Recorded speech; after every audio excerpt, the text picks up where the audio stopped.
Clear. तो last में हमने जो थ्योरी पढ़ा था वो पढ़ा था जीबीटी, ठीक है। अभी हमको जो थ्योरी पढ़ना है उसको बोलते हैं सीएफटी। इसका फुल फॉर्म क्या होता है? इसको बोलते हैं क्रिस्टल फील्ड थ्योरी। किसी टेक्स्ट में लिखा जाता है क्रिस्टल फील्ड स्प्लिटिंग थ्योरी, मतलब स्प्लिट की वजह से, ठीक है। अभी मैंने कुछ बातें जो बोली थी वो शुरू करने के पहले हम देखेंगे कि जो एक्स सबशेल होता है इसके पास कितने ऑर्बिटल्स होते हैं? 1। कौन सा ऑर्बिटल? S orbital. इसके पास जो ऑर्बिटल रहेगा वो रहेगा एस। if हम p सबशेल की बात करें तो p सबशेल के पास कितने ऑर्बिटल होते हैं? कौन सा? px, py, pz। तो first will be px, next will be py and next will be pz। Suppose किसी ने पूछा कि s ऑर्बिटल का शेप कैसे होता है? स्फेरिकल। p का कैसे होता है? अब डंबल शेप में क्या होगा? सपोज हम यहाँ पे कोई एक्सिस ड्रॉ करते हैं ऐसे, इसको बोला एक्स एक्सिस ये रहेगा, वाई एक्सिस और ये रहेगा जेड एक्सिस, ठीक है। और इफ हम इस पेन को डंबल मानते हैं और डंबल जो है वो इलेक्ट्रॉन डेंसिटी बताएगा, तो मान के चलते हैं कि इलेक्ट्रॉन डेंसिटी कहाँ पे है? अलोंग दी, अलोंग का मतलब होता है एक्सिस पे, और इन बिटवीन का मतलब होता है एक्सिस के बीच में। अलोंग का मतलब होता है एक्सिस पे और इन बिटवीन का मतलब होता है एक्सिस के बीच में, ठीक है। अभी ये जो डंबल है वो कहाँ पे है? अलोंग द वाई एक्सिस, तो इसको बोलेंगे पी वाई। क्या बोलेंगे? P Y. सपोज हम यहाँ पे इस डंबल को ऐसे रखते हैं अलोंग द एक्स एक्सिस, तो इसको बोलेंगे एस।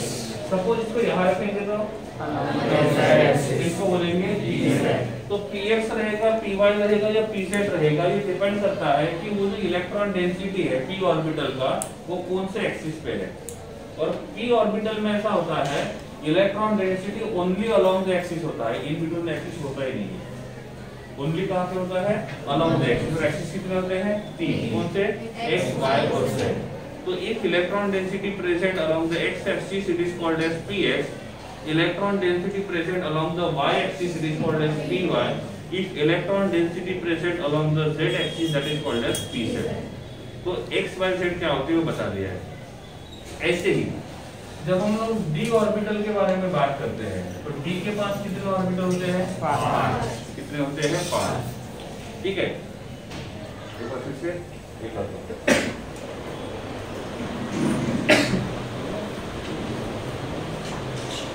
क्लियर था। तो ये हो गया D orbital.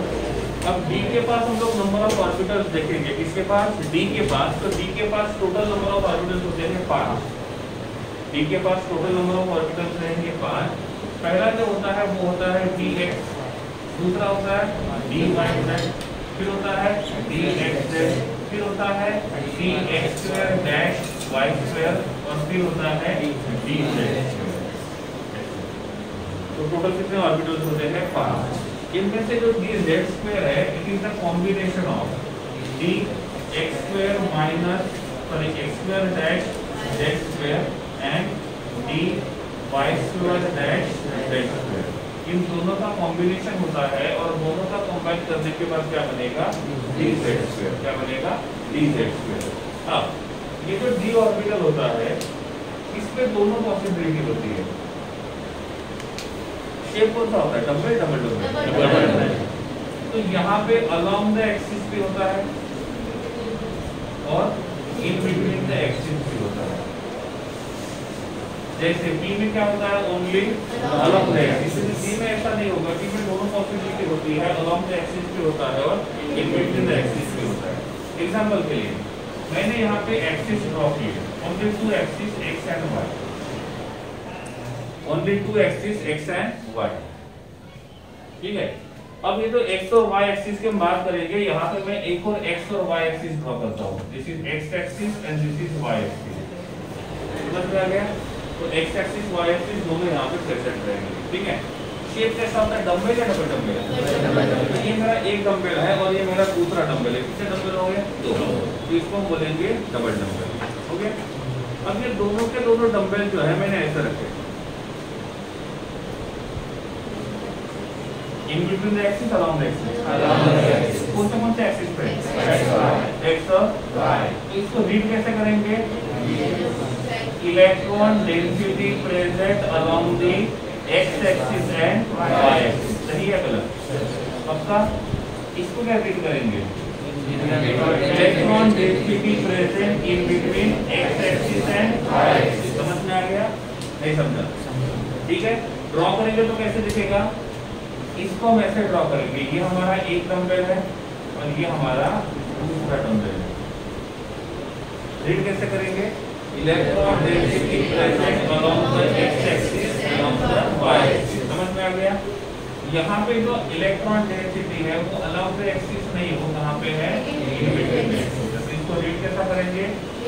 Electron density present in between X and Y. समझ में आ गया? जब इलेक्ट्रॉन डेंसिटी इन बिटवीन होता है, कहाँ पे है? x और y, तो इसका रिप्रेजेंट होता है dxy। इसका रिप्रेजेंट होता है dxy। सपोज मैंने यहाँ पे dyz लिखा तो क्या होगा? Along in between y axis in between z axis. Suppose मैंने लिखा dxz, क्या होगा? In between x axis and in between. समझ में आ गया?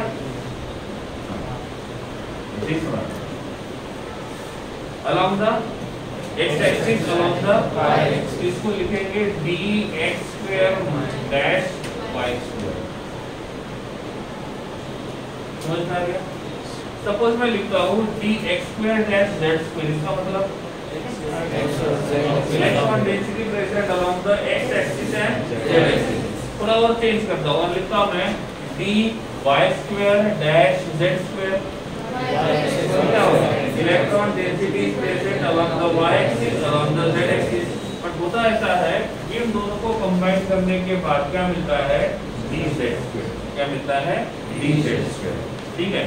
तो मुझे बताओ इसमें से कितने ऐसे ऑर्बिटल है 5 में से जिसमें electron density in between the axis है? 3। पक्का? इसको रीड कैसे करेंगे? Electron density present in between x and y, electron density present in between y and z, electron density present between x and z, electron density present along the x axis and y axis, electron density present along the x axis, y axis and z axis. समझ में आया? क्यों? क्योंकि it is the combination of d x square dash z square and y square dash z square। समझ में आ गया? तो ये रहेंगे हमारे d ऑर्बिटल। तो अलोंग द एक्सिस कितने हैं? हाँ, कौन से? x square dash y square and d z square। in between the axis dxy dz। Clear है? याद रखना है। तो CFT के लिए ये सब जरूरी है कि कितने टाइप के हैं, कहाँ पे है, अलोंग द एक्सिस है कि इन बिटवीन द एक्सिस है। फिर बोलोगे इसका काम क्या है, तो आगे समझ में आ जाएगा। अब CFT ने बोला था कि जो कॉम्प्लेक्स है, ये जो कॉम्प्लेक्स है, इस कॉम्प्लेक्स में जो मेटल है, मेटल और मेटल के पास d ऑर्बिटल है। कौन सा ऑर्बिटल है? d orbital. कितने d ऑर्बिटल होते हैं? 5। और ये पांचों के पास जो d ऑर्बिटल जो है वो d जनरेट है।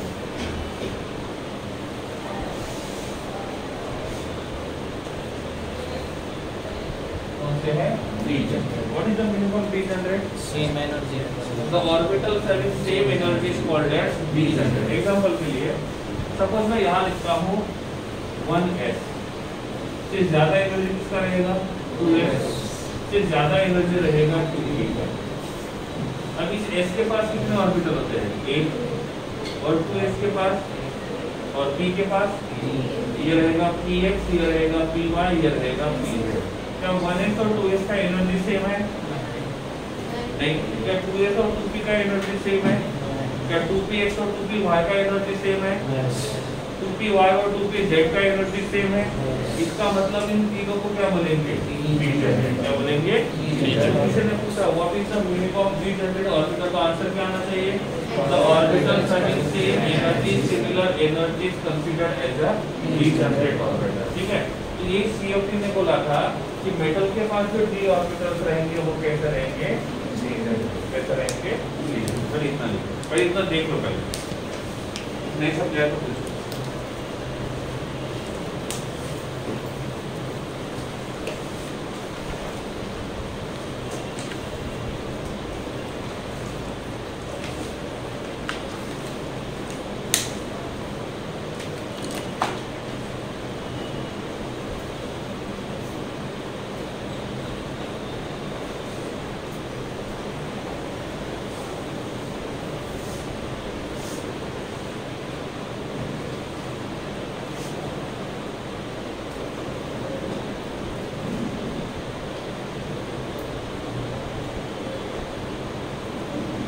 ठीक है, सेकंड थिंग उन्होंने बोला था कि जो कॉम्प्लेक्स बनेगा वो किसके बीच में, मेटल और लिगेंड।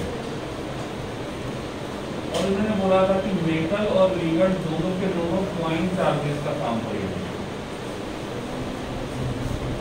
किसका काम करेंगे, पॉइंट चार्जेस। पॉइंट चार्जेस का मतलब होता है एक रहेगा पॉजिटिव और दूसरा रहेगा नेगेटिव। पॉइंट चार्ज का मतलब एक चार्ज पॉजिटिव और दूसरा चार्ज नेगेटिव। तो इसके हिसाब से नॉर्मली पॉजिटिव को होना चाहिए और नेगेटिव को होना चाहिए। इसके हिसाब से इसने बोला कि कॉम्प्लेक्स के बीच में दो प्रकार का इंटरेक्शन होगा। इंटरेक्शन दो प्रकार का होगा, उनके बीच में आयन आयन इंटरेक्शन हो सकता है, या तो उनके बीच में आयन डाइपोल इंटरेक्शन हो सकता है। कौन सा इंटरेक्शन, आयन आयन इंटरेक्शन और आयन डाइपोल इंटरेक्शन। ठीक है, आयन आयन इंटरेक्शन का मतलब होता है मेटल के ऊपर पॉजिटिव चार्ज होना चाहिए और लिगेंड के ऊपर नेगेटिव चार्ज होना चाहिए। मतलब ये आयोनिक बॉन्ड की बात कर रहा है, कोवैलेंट बॉन्ड की। यूपीटी क्या बोलता था, कोवैलेंट, और ये क्या बोल रहा है, आयोनिक। समझ में आ रहा है दोनों के बीच का डिफरेंस। तो आयन आयन इंटरेक्शन कब होगा, जब एक कटायन होगा और दूसरा अनायन होगा। इसने बोला था कि मेटल जो रहेगा वो नॉर्मली कौन सा रहेगा, पॉजिटिव चार्ज स्पीशीज रहेगा। इसका मतलब होता है मेटल के ऊपर पॉजिटिव चार्ज रहेगा और लिगेंड जो रहेगा वो पोलर होगा। सब लिगेंड जो रहेगा वो कैसा होगा, न्यूट्रल होगा। कैसे होगा, न्यूट्रल। सपोज हमने Ap+2 का रिएक्शन Cl- के साथ किया तो कौन सा इंटरेक्शन हो गया, आयन। लेकिन हमने Ap+2 का रिएक्शन Cl के साथ नहीं किया, H2O के साथ किया, कैसा होगा, आयन। हमने Ap+3 का रिएक्शन इथाइल डाइअमाइन के साथ किया, आयन डाइपोल। हमने उसका रिएक्शन H2O के साथ किया, आयन डाइपोल। हमने उसका रिएक्शन Cl- के साथ किया। तो ये दो टाइप की इंटरेक्शन है, ऐसा किसने बोला, CFT ने। हर थ्योरी अपने अलग अलग पॉइंट बताती है, उन सबको साफ करके। ठीक है, तो ये था CFT का मेन पॉइंट कि मेटल और लिगेंड जो रहेंगे वो पॉइंट चार्जेस पर काम करेंगे। तो वहाँ पे दो टाइप की इंटरेक्शन हो सकते हैं। कौन से कौन से, ion ion interaction, ion dipole interaction. इतना देख लो पहले, स्टेप बाय स्टेप आगे बढ़ेंगे। एक लेक्चर में खत्म नहीं होगी CFT, टाइम लगेगा।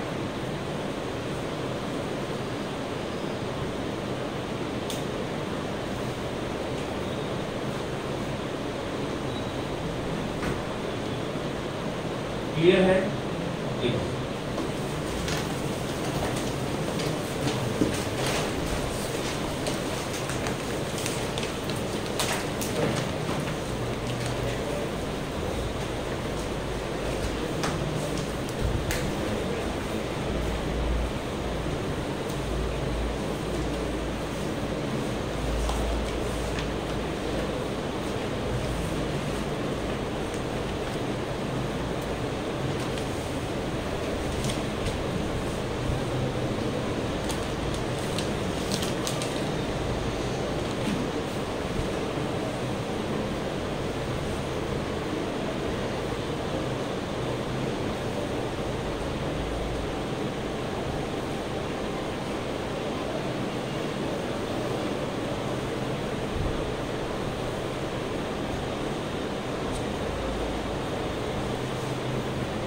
6 तारीख को एग्जाम होगा उसमें पी ब्लॉक, डी ब्लॉक और कोऑर्डिनेशन कंपाउंड 3 चैप्टर और सबके डाउट्स नेक्स्ट में हो जाएंगे सॉल्व। हाँ, डी और एफ साथ चैप्टर 7, चैप्टर 8 और चैप्टर 9।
हिसाब से हमने सेमेटर पॉजिटिव ही हाँ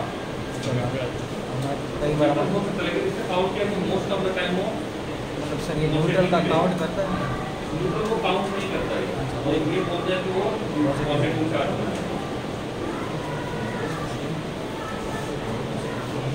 हर किसके लिमिटेशंस है, लेकिन मोस्ट ऑफ द काम नहीं कर जाता है, इसलिए हम यही पर स्टॉप करते हैं। डन?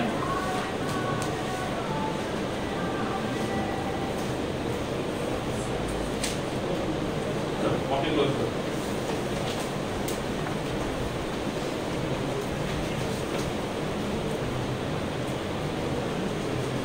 अब ये देखेंगे कि इसमें थ्योरी में बताया क्या था। इस थ्योरी में कुछ पार्ट काम बताया था। पहला बताया था फ्री मेटल। फ्री मेटल का मतलब होता है ऐसा मेटल जिसका लिगेंड के साथ अभी भी कोई इंटरेक्शन नहीं है, क्योंकि बॉन्ड किसके बीच में बनने वाला है। तो मेटल और लिगेंड के बीच में बॉन्ड बनने के लिए उन दोनों के बीच में इंटरेक्शन होना चाहिए, नहीं होना चाहिए। तो फ्री मेटल का कहना ऐसा है कि उसके बीच में अभी तक कोई इंटरेक्शन नहीं हो। दूसरा आता है मेटल इन फील्ड।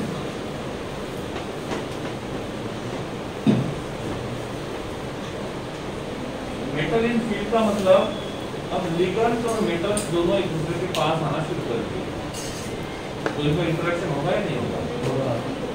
पास आना शुरू कर दे तो इंटरेक्शन शुरू होगा नहीं होगा? और जब बहुत दूर थे तो कोई इंटरेक्शन नहीं था, दोनों अलग अलग थे। अब मेटल और लिगेंड को हमने बॉन्ड बनाने के लिए एक दूसरे के पास लेके आ गए, तो इंटरेक्शन होगा नहीं होगा? इसका मतलब यहाँ पे मेटल और लिगेंड के बीच में कोई इंटरेक्शन नहीं था, यहाँ पे उन दोनों के बीच में इंटरेक्शन होगा। और आगे जाने के बाद स्प्लिटिंग होता है। क्या होता है? स्प्लिटिंग। क्या होगा? स्प्लिटिंग। स्प्लिटिंग किसका होगा वो बताऊंगा, ठीक है। अब जितना स्टेबिलिटी ज्यादा उतना एनर्जी कम या ज्यादा, तो stability and energy both are equal. यहाँ पे मैं एनर्जी के हिसाब से जाता हूँ, और एनर्जी जो रहेगा वो टॉप टू बॉटम पे, मतलब टॉप टू बॉटम आएंगे तो एनर्जी कम होगा, और बॉटम से टॉप में जाएंगे तो एनर्जी बढ़ेगी, ठीक है। इस मेटल के पास कितने डी ऑर्बिटल है? Along the axis, in between the axis? 1 2 3 4 5 ये डी ऑर्बिटल है। Degenerate not degenerate. और यहाँ पे जो मेटल है ये फ्री मेटल है। कौन सा मेटल है? Free metal. अभी तक इस मेटल का लिगेंड के साथ कोई इंटरेक्शन नहीं हुआ। जैसे लिगेंड और मेटल के बीच में इंटरेक्शन होगा, मेटल के पास इलेक्ट्रॉन नहीं है ना, लिगेंड के पास कोई इलेक्ट्रॉन, मतलब दोनों एक दूसरे के पास आएंगे तो रिपल्शन बढ़ेगा या कम होगा? बढ़ेगा। और रिपल्शन बढ़ेगा तो स्टेबिलिटी, और स्टेबिलिटी कम होगा तो एनर्जी बढ़ जाएगा। इसलिए पांचों ऑर्बिटल का एनर्जी बढ़ जाएगा, 1 2 3 4 5। ये कौन सा मेटल है और ये कौन सा मेटल है? मेटल इन फील्ड। समझ में आ रहा है एनर्जी क्यों बढ़ा? क्यों बढ़ा? पहले मेटल अकेला था, उसका लिगेंड के साथ कोई इंटरेक्शन, बाद में मेटल और लिगेंड का इंटरेक्शन, मेटल के पास भी इलेक्ट्रॉन है, लिगेंड के पास भी, तो जब दोनों इलेक्ट्रॉन वाले एक दूसरे के पास आएंगे तो रिपल्शन बढ़ेगा या कम होगा? जैसे 11 में हमने बोला था कि एक हाइड्रोजन दूसरे हाइड्रोजन के साथ आके H2 बनाता है, तो उनके बीच में अट्रैक्शन भी होता है और रिपल्शन भी होता है। कभी कभी ऐसा होता है अट्रैक्शन ज्यादा होता है और रिपल्शन कम होता है, तो वो बात आएगी। इन केस अट्रैक्शन कम होता है, रिपल्शन बढ़ेगा तो दूर जाएंगे, तो दोनों बातें साथ में होती है। तो अभी हम यहाँ पे कंसीडर किसको कर रहे हैं? अट्रैक्शन तो है, क्यों? क्योंकि एक के पास पॉजिटिव चार्ज है, दूसरे के पास नेगेटिव चार्ज है, तो उनके बीच में अट्रैक्शन होगा। तो अट्रैक्शन अपोजिट चार्ज के बीच में है, लेकिन जब दोनों पास आएंगे, पॉजिटिव नेगेटिव पास आएंगे, पॉजिटिव के पास भी इलेक्ट्रॉन है, नेगेटिव के पास भी इलेक्ट्रॉन है, तो उनके बीच में क्या होगा? रिपल्शन बढ़ जाएगा, और रिपल्शन बढ़ेगा तो स्टेबिलिटी थोड़ी देर के लिए कम हो जाएगी, और स्टेबिलिटी कम हो जाएगी तो एनर्जी बढ़ जाएगी, और इसलिए यहाँ से क्लियर हो गया? आगे जाने के बाद ये 5 ऑर्बिटल 2 पार्ट में स्प्लिट हो जाएंगे। कैसे बता दो? इसका रीजन ऐसा है, अभी मेटल के 5 ऑर्बिटल का एनर्जी बढ़ गया, क्यों? क्योंकि लिगेंड्स आ रहे, तो वो कहीं से भी आ सकते हैं, तो उनको पता चल गया कि लिगेंड्स कहीं से भी आ सकते हैं, तो सबका स्टेबिलिटी कम हो गया, सबका स्टेबिलिटी कम हो गया तो एनर्जी बढ़ गई। ठीक है? जैसे अब मैंने बोला यहाँ पे ऑफिस है, यहाँ पे एक क्लासरूम है, और यहाँ पे दूसरा अगल बगल में, और ये डोर है बड़ा सा, सब कुछ दिखता ऑफिस में क्या चल रहा है। दोनों क्लास में कोई टीचर नहीं है, उस टाइम पे कैसे रहते आपको पता ही है, शांत बैठते एकदम बिल्कुल। दोनों क्लास में हल्ला चल रहा है, मस्त बातें चल रही है, आवाज आ रहा है। शेड्यूल नहीं मिला था, इसके बाद इसका लेक्चर है, यहाँ से टीचर आते हुए दिखे, पहले आराम से बैठे मस्ती कर रहे थे, जैसे दिखेगी पता नहीं है उनको कहाँ जाने हैं, दोनों में से किसी क्लास में जा सकते हैं, तो जैसे वो आएंगे तो शाम दोनों क्लास हो जाएंगे, इधर भी जा सकते हैं। सेम कंडीशन यहाँ पे, मेटल के पास पहले रिपल्शन नहीं था, उसके पास लिगेंड्स आ रहे हैं, हमारे पास 2 टाइप के ऑर्बिटल्स है, अलोंग द एक्सिस वाले और इन बिटवीन। हमको नहीं पता लिगेंड्स कहाँ से आने वाले हैं, लिगेंड्स या तो अलोंग द एक्सिस से आते हैं या तो in between, at a time दोनों साइड से नहीं आते। ठीक है? इनको नहीं पता है कि इलेक्ट्रॉन्स कहाँ से आने वाले, इसके सभी के सभी अनस्टेबल हो गए, मतलब शांत हो गए। यहाँ आने के बाद टीचर यहाँ चले गए, तो क्या होगा? ये शांत का शांत भी रहेगा, और इसमें फिर से उथल पुथल शुरू हो जाएगी। होगा या नहीं? समझ में आ गया? सेम कंडीशन यहाँ पे होता है। अब मैंने बोला ये हमारे ऑर्बिटल्स है, X orbital and Y orbital. एक मैं आपको बोलता हूँ कि लिगेंड्स यहाँ से आ रहे हैं, इन between the axis, along the axis. किस ऑर्बिटल को ज्यादा रिपेल करेंगे? जो इन बिटवीन द एक्सिस पे है वो, या जो अलोंग द एक्सिस है वो? इन बिटवीन द एक्सिस। तो इस 5 में से कितने इन बिटवीन द एक्सिस है? कौन से बोलते हैं? dxy, dyz, dx। तो इसके साथ का रिपल्शन ज्यादा हो जाएगा, तो इसका स्टेबिलिटी कम, तो इसका एनर्जी ज्यादा, जितना है उससे भी ज्यादा हो जाएगा। सही है? टीचर आते हुए दिखे, आवाज बंद नहीं हुआ, धीरे धीरे धीरे। और जैसे टीचर क्लास में जाएंगे तो मास्क नहीं रहेगा तो बंद हो जाएगा, मास्क रहेगा तो फिर से शुरू रहेगा। लेकिन नॉर्मली टीचर आने के बाद आवाज बंद हो जाता है, तो पहले ऐसे हुआ, पहले यहाँ तक पहुँच गए। अब बाद में पता चला लिगेंड तो अलोंग द एक्सिस आ रहा है, पर इन बिटवीन द एक्सिस आ रहा है, तो कौन रिलैक्स होंगे? Along the axis. यहाँ बढ़ जाएगा, उनका रिपल्शन बढ़ जाएगा, कम हो जाएगा? कम हो जाएगा, तो रिलैक्स हो गया ना, तो उनका रिपल्शन कम हो जाएगा, तो स्टेबिलिटी, और स्टेबिलिटी बढ़ेगी तो नीचे आएंगे, ऊपर जाएंगे। तो नीचे कौन कौन आएंगे? dx² - y² और dz²। समझ में आ गया? तो कौन ऊपर जाएंगे? dxy, dyz, dx। क्योंकि लिगेंड्स कहाँ से आ रहे हैं? पक्का ना? तो जैसे ligands in between the axis आएंगे तो ये 2 पार्ट में स्प्लिट हो गए। कितने का एनर्जी बढ़ेगा? 3 का। 1 2 3। और कितने का एनर्जी कम होगा? 2। ठीक है। लिगेंड एकदम क्लोज आने के पहले, लिगेंड एकदम क्लोज आने के पहले एनर्जी इतना था, तो इसको बोलते हैं बेरी सेंटर। क्या बोलेंगे? Barycentre. इसका कुछ काम नहीं है, बस प्रैक्टिस में किया इसलिए बोल रहा हूँ, तो काम की बात है वो बोल लूँगा। ठीक है, क्या बोलेंगे इसको? Barycentre. इससे ज्यादा एनर्जी किसका है? इन ऑर्बिटल का। उससे कम किसका है? इसलिए पूछा इन तीनों का एनर्जी क्यों बढ़ा, तो रीजन क्या आएगा? लिगेंड कहां से जा रहा है? और लिगेंड जब इन बिटवीन एक्सिस आएंगे तो तीनों का एनर्जी बढ़ेगा और दोनों का एनर्जी कम। ये डी ऑर्बिटल है कि नहीं है? ना डी ऑर्बिटल। ये भी कौन सा ऑर्बिटल है? ये भी डी ऑर्बिटल है और ये भी डी ऑर्बिटल है। तो 5 डी ऑर्बिटल कितने पार्ट में स्प्लिट हो गए? इसको बोला जाता है स्प्लिटिंग। क्या हुआ? स्प्लिटिंग। नीचे कौन सा ऑर्बिटल है? ऊपर कौन सा है? इसका एनर्जी, इसका एनर्जी यहाँ से इलेक्ट्रॉन यहाँ जाएगा, यहाँ से इलेक्ट्रॉन यहाँ आएगा। क्या बोलते हैं? इसको ऐसे कलर शो करता है। वापस आके वही पे जो डी ब्लॉक में बोला था ये ऐसा होता है। उस तरह से नहीं समझा था, इससे मैंने इतना बोल दिया। क्लियर हो गया? इलेक्ट्रॉन कहाँ से है और लिगेंड कहाँ से है?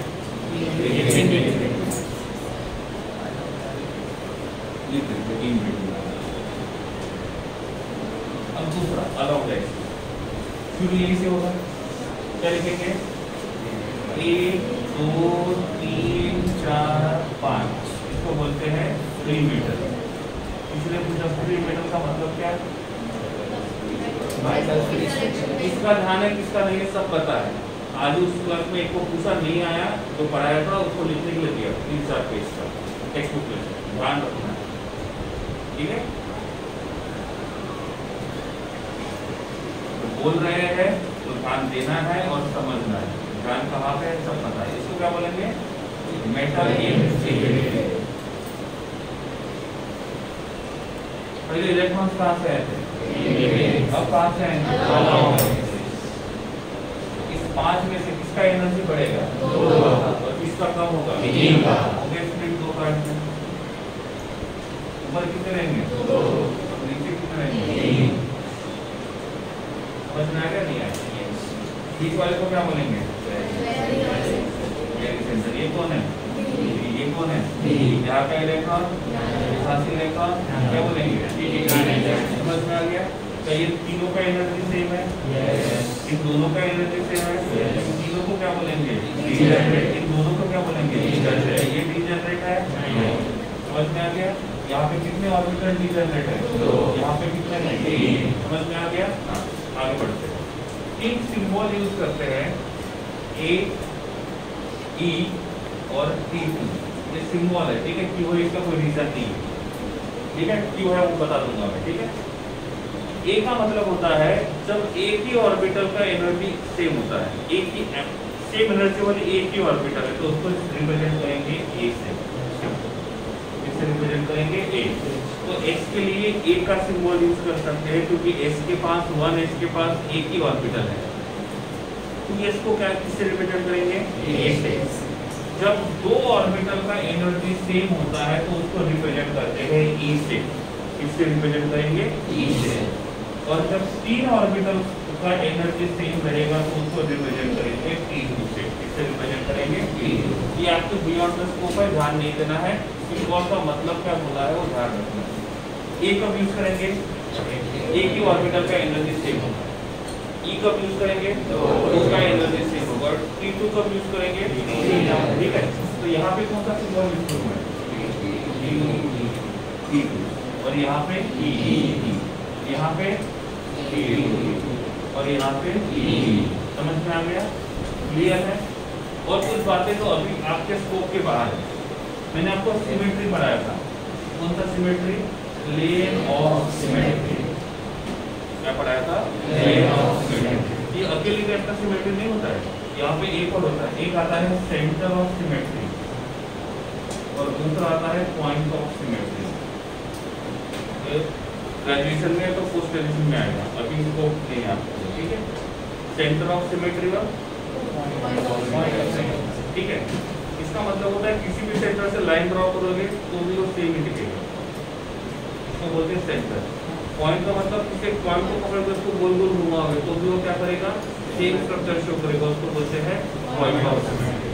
ठीक है, इनमें से इन दोनों के दोनों सिलेबस में तो है नहीं। दो टाइप के कॉम्प्लेक्स हमको पढ़ना है, एक को बोलते हैं हम लोग ऑक्टाहेड्रल और दूसरे को बोलते हैं हम लोग टेट्राहेड्रल। दो टाइप के कंपाउंड की सीएफटी आएगा। पहले स्क्वायर प्लानर के लिए था, अभी नहीं है तो उसको छोड़ देंगे। ऑक्टाहेड्रल जो होता है वो सेंटर ऑफ सिमेट्री शो करता है, लेकिन टेट्राहेड्रल जो रहेगा वो सेंटर ऑफ सिमेट्री शो नहीं करेगा। क्या नहीं करेगा? सेंटर ऑफ सिमेट्री शो नहीं करेगा। जो सेंटर ऑफ सिमेट्री शो करते हैं उनके लिए सिंबल यूज करते हैं जी।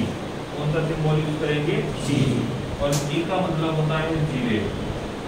क्या होता है? जीरे। जी का मतलब होता है जीरे। ठीक है, ये सब कुछ स्कोप के बाहर है, जो बोला है उतना यूज करना है। ठीक है, तो तीन टाइप की सिमेट्री है, प्लेन ऑफ सिमेट्री बोल दिया था, दोनों सिलेबस में नहीं है। ऑक्टाहेड्रल जो रहेगा वो सेंटर ऑफ सिमेट्री शो करेगा, टेट्राहेड्रल शो नहीं करेगा। तो जो शो करेगा उसके लिए यूज करेंगे जी, और जी का मतलब होता है जीरे। क्लियर है? सब देखना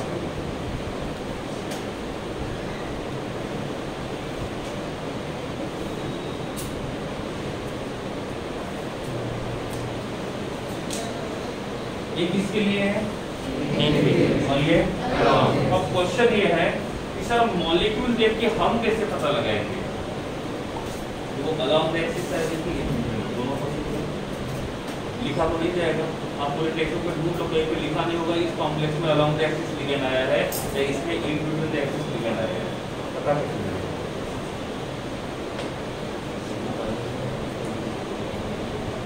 ये भी बताइए कि डी को गाइड मिल जाएगा।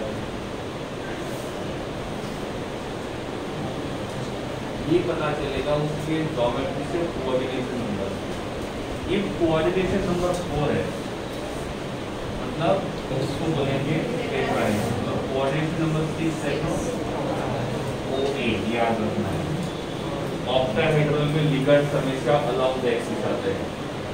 ऑक्टाहेड्रल में लिगेंड्स हमेशा अलाउंग। तो पहले कोऑर्डिनेशन नंबर 6 है, मतलब हो गया फिक्स। कहाँ से आएगा? ये किसके लिए रहेगा?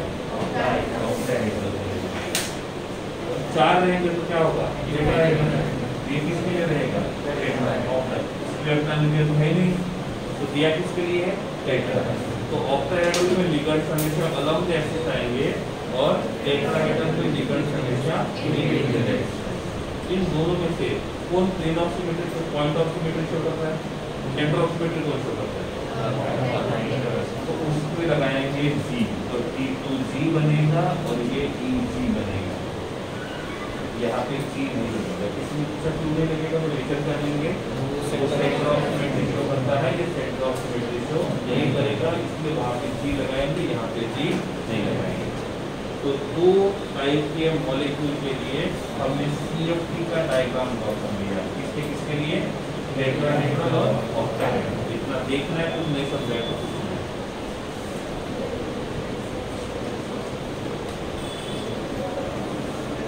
सर हमेशा ये ऑक्टाहेड्रल हमेशा ऑक्टाहेड्रल का ऐसे ही रहेगा, टेट्राहेड्रल का ऐसे ही रहेगा, फिक्स है। कोई एक्सेप्शन अलाउंग द एक्सिस आएंगे कहाँ से? ऑक्टाहेड्रल। अलाउंग द एक्सिस आएंगे तो अलाउंग द एक्सिस का रिपल्शन ज्यादा रहेगा, इन बिटवीन द एक्सिस का रिपल्शन कम रहेगा।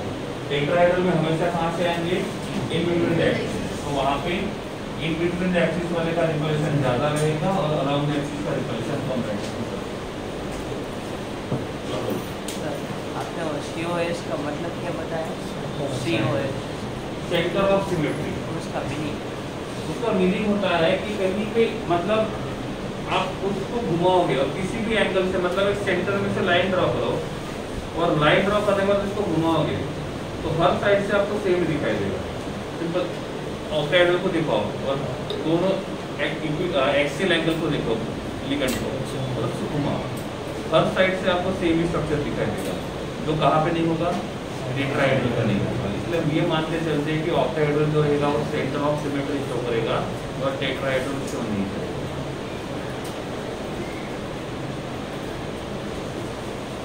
डन।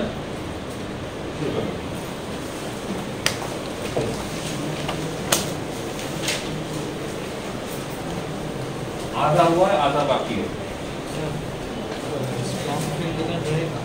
हाँ तो बाद में बताऊँ, अभी ओनली फील्ड बताया, स्ट्रॉन्ग फील्ड वीक फील्ड बाद में बताऊँ। फ्री मेटल का मतलब होता है ऐसा मेटल जिस मेटल का अभी तक लिगेंड के साथ कोई इंटरेक्शन नहीं हुआ, मतलब लिगेंड अलग रूम में है और मेटल अलग रूम में, और इसका मतलब होता है दोनों को सेम रूम में रख दिया तो उनका इंटरेक्शन बढ़ जाएगा।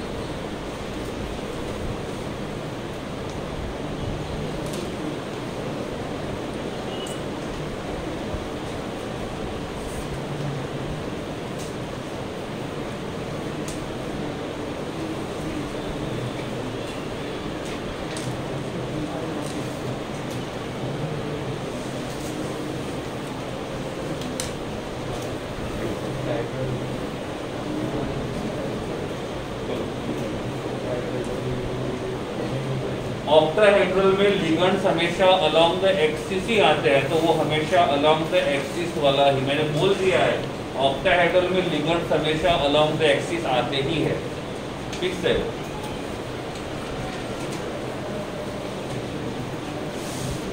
तो लिगेंड हमेशा अलोंग द एक्सिस आएंगे तो डायग्राम भी अलोंग द एक्सिस वाला होगा, इन बिटवीन एक्सिस वाला नहीं होगा।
जीरेड का मतलब होता है सिमेट्री शो करना, सेंटर ऑफ सिमेट्री। एक और सिंबल आता है यू अनजीरेड करके, वो उसके लिए आता है तो सेंटर ऑफ सिमेट्री शो नहीं करेगा। तो रूल के हिसाब से यहाँ पे EG और यहाँ पे T2C होना चाहिए, और रूल के हिसाब से यहाँ पे EU होना चाहिए और T2U होना चाहिए, लेकिन एनसीईआरटी में ऐसा नहीं किया हुआ। लेकिन जो फॉरेन ऑथर्स की बुक है आप उसमें देखोगे तो यहाँ पे U का यूज किया हुआ है। रूल के हिसाब से यहाँ पे G आना चाहिए, यहाँ पे U आना चाहिए, तो नहीं किया उसको भूल जाना। तो सेंटर ऑफ सिमेट्री शो करेगा वो G रहेगा, सिंबल विल बी G। तो सेंटर ऑफ सिमेट्री शो नहीं करेगा उसको अनपी रहेगा, उसका सिंबल रहेगा U।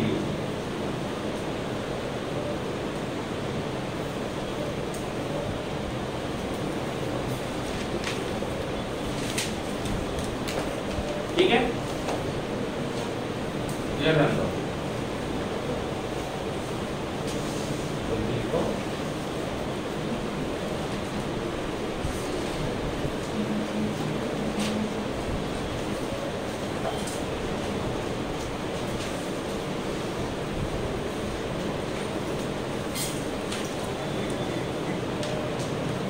ओनली 1 2 3 लिखना है। इसका मतलब लिखना है 1 degenerate orbital, 2 degenerate orbital, 3 degenerate, पूरा लिखना है। आधा लिखोगे तो कोई मतलब ही नहीं उसका,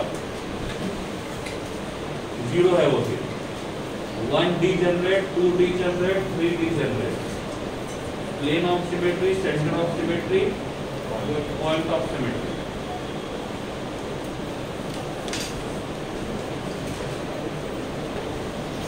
इतना हो गया, रिवाइज कर लो।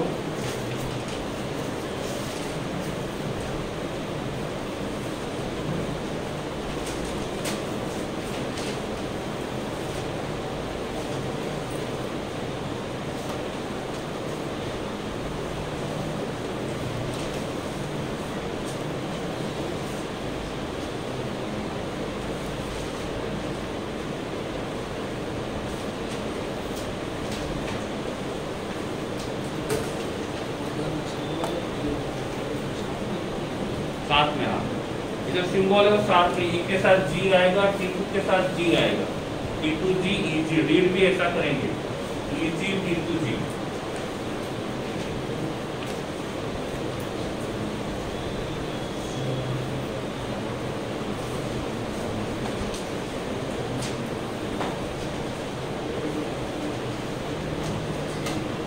इधर ध्यान दो, कॉपी क्लोज।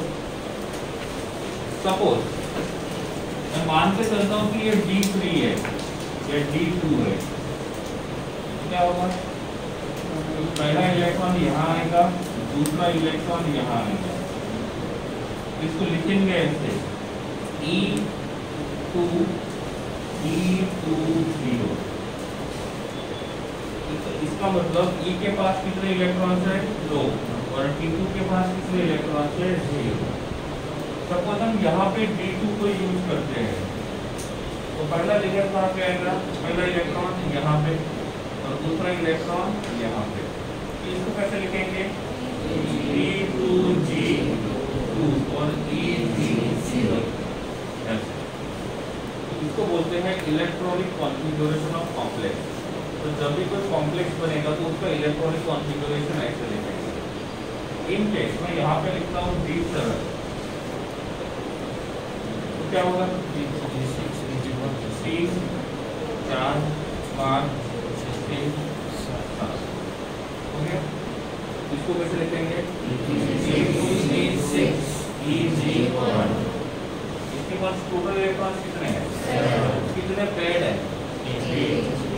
6 पेड, 6 और अनपेड 1। और इसके वजह से स्पिन जो रहेगा वो कितना रहेगा? प्लस। बात करेंगे तो इसके पास टोटल अनपेड इलेक्ट्रॉन कितने हैं? 2। स्पिन कितना रहेगा? प्लस कितना रहेगा?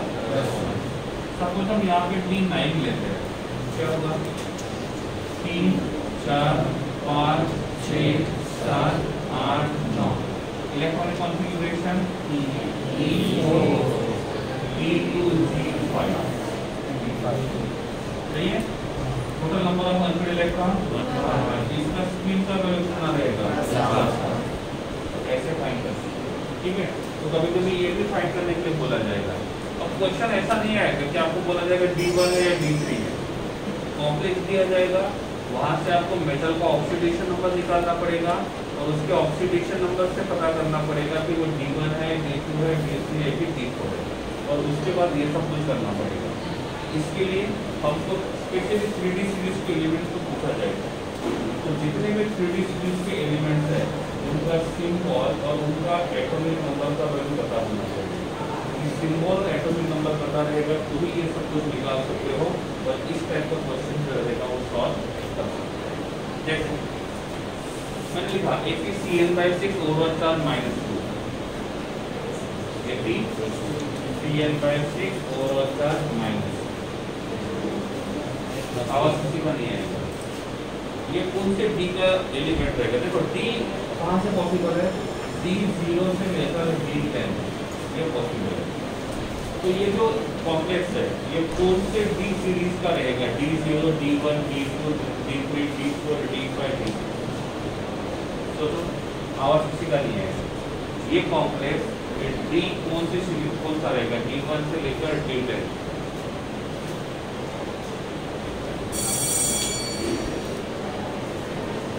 कौन सा होगा? D6। ऑक्सीडेशन नंबर कितना रहेगा?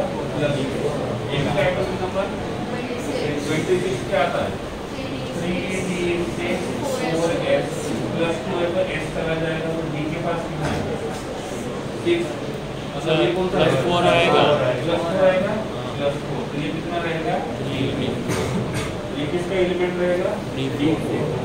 तो D4 में कितने बॉन्ड बनाए? 6 या 4? 6 बॉन्ड बनाए, 4 बॉन्ड बनाए। इसका मतलब ऑक्टाहेड्रल टेट्राहेड्रल, अलग एक्सिस इक्विडिन एक्सिस। एक बार पता चल गया कंपाउंड तो पूरी ट्रांसपोर्टेशन निकाल सकते हो। तो कौन सा मॉलिक्यूल रहेगा? ऑक्टाहेड्रल टेट्राहेड्रल, अलग एक्सिस इक्विडिन। इलेक्ट्रॉन कितने हैं? D में 4। तो क्या होगा? 1 2 3